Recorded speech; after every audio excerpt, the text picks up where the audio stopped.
Jay-Z has spoken, ladies and gentlemen. Listen, I go by the name of the Black Abstract. If you're new to the channel, fly us in the low. I'm a rapper, entrepreneur, strategist, YouTuber now. But listen, Jay-Z was on what did they call it now? Like a clubhouse type of deal, but it was on Twitter because I was in there earlier when I left because I got other shit to do. I've been sitting there listening to niggas talk, but he was doing some type of clubhouse type of deal. It was like a Alicia Keys room. That's what it's called, a room. It was Alicia Keys' room, and I guess he was in there just promoting her album, helping her promote her album, and then talk about a various array of topics. And one of the things he said, first of all, he gave Jadakiss his props on Verzuz, which I thought was dope. And I'm seeing this from clips. Like I said, I didn't watch it fully. But another thing I said, a clip that's floating around, is him talking about him doing a Verzuz personally. And let's take a listen to what he said. Nobody can stand on that stage with me. I ain't gonna lie, no disrespect. Everyone's amazing and done what they done. No one can stand on that stage with me. I'm just telling you guys the real. I feel you. There's not a shot. There's not a chance in hell that anyone can stand on that stage with me for I don't know how long it is. 2 hours, 1 hour, 2 hours. Right. Look, you gotta stand in front of the Grammy Family Freestyle Live. No one's ever even seen me perform that. Like you got to stand in front of that. That ain't gonna never happen, man. Let's move on from Verzuz and let's get back to the this Keys album. But first, before we move on from Verzuz, we definitely have to give my husband his. Talk that Sean Carter. Who's that? Sean Carter? Talk whatever. Who? Talk that shit, ho. Jay-Z, Sean Carter, the God MC, Iceberg Slim. Man, listen, that's how you supposed to talk. You supposed to talk that stuff. I got no problem with this. You supposed to have extreme confidence in one's ability to execute anything, any obstacle you see in your way. And Jay-Z, like, listen, in the words of French Montana, I ain't worried about nothing. Hey, I ain't worried about nothing. When it come to Verzuz, I ain't worried about nothing. Now, why I don't personally agree with it, I think hey, listen, you supposed to have the uber confidence. And that's one of the things that makes Hove, is his confidence. Extreme, undeniable confidence in himself and his ability. And why, like I said, I don't necessarily agree that he can't be defeated. I think it'll be hard as hell to do so. A lot of names going to throw out there.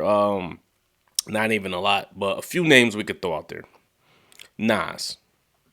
A lot of people say Nas because, they both had the King of New York contender clash back in 2001 to, Ether Takeover. Nas has an extensive catalog as well. I don't know. It's up for debate. Listen, we all know how verses go. Why Nas hasn't had the big records that Jay-Z has in later years in his career. When it comes to lyrical prowess, it's up for debate whose sword is still sharper. Nas just dropped King's Disease, which is arguably a classic album. Part 2, not so much, but still, not a bad album. So Verzuz could go either way. It depends on how it starts and how the atmosphere goes in terms of song lists so if Nas goes first and he goes straight for some straight, it ain't hard to tell. That could tip the tide on how the verses go. So Jay-Z's forced to play something that's more so underground or more so hip hop. And then, once he does get into those big records, the audience might be already into the hip hop bag and just want to hear some spitting shit. So like I said, it could go either way. But at the end of the day, that's not going to happen. I think Jay-Z is Jay-Z.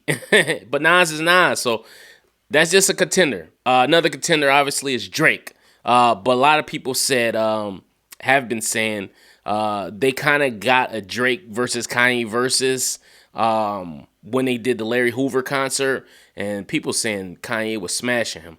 And a lot of people say Drake was intentionally not playing some of his bigger records because it was a Kanye show. He didn't want to overstep or overshadow him.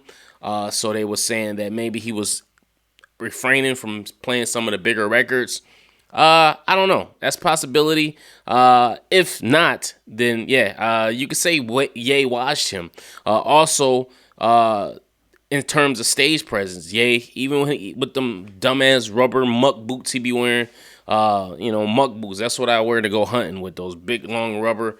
I don't know if these ones are designer, but he's been wearing them a lot lately, looking like straight, like a fisherman. He looked just straight like he about to go hunting or fishing. He even his energy on stage I think was better than Drake's. But that was more of a Ye type of design. I've been to a Ye and a Drake concert, and Ye was the first person to have like that. When I went and seen him, he was elevated on a platform that tilted back and forth, and he had like a harness. I was like, what the hell? I'm glad I didn't get floor seats. Ironically, Travis Scott was in the floor mosh pitting, going crazy with Kid Cudi and a bunch of other artists when he did come to Buffalo. And luckily, I did see him because that show got canceled because that's when Kim K got robbed and all that. But anyway, so that's another contender, Drake. Why I think Drake could be a formidable foe. At the end of the day, I don't know. I think Jay-Z could slightly edge Drake out, man. And that's just the pure hip-hop kid in me, the growing up listening to Jay-Z. And, Drake can't play them singing joints when it comes to a versus with Jay-Z. He got to go with his rap joints. And if it comes to just his rap joints, without a shadow of a doubt, Jay-Z can out-rap Drake any day, all day. Even present day, I think he can. But if you go into his older records, what? The shit Jay-Z was saying on records, you crazy? Let him play Streets is Watching. And he talking about the Grammy freestyle. I gotta listen to that again. I haven't listened to that in a while. But he talking about doing freestyles. Like he talking about a freestyle. Like how you gonna stand in front of a freestyle? So he in his Jadakiss bag. But anyway. The next formidable foe obviously is Kanye West, without a shadow of a doubt, and I think Kanye West could. I'm not gonna say it's a walk in the park, but I think Kanye West can come out the victor between a Jay-Z versus Kanye West versus battle. That's just me. I want to do a whole video on it, breakdown. I'm gonna put a song list together. And do like my own little verses. That's going to be my next video. Similar to how I did the Mariah Carey versus Beyonce, but I didn't go into detail. Or I'll just give my opinion, and then if you want to do a song list in the comments, feel free to. But I think Kanye West will be the biggest adversary that Jay-Z can have. I think, me personally, Kanye West has more classic albums than Jay-Z. That's just me personally. Why I like Jay-Z first. I was listening to Jay-Z before Kanye West.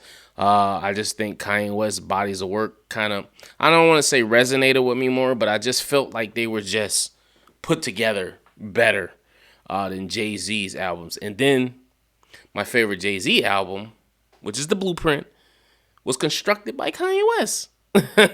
So, all the records to me that I feel Jay-Z records that are either close to classics or classics had some contribution from Kanye West. So that's just me personally.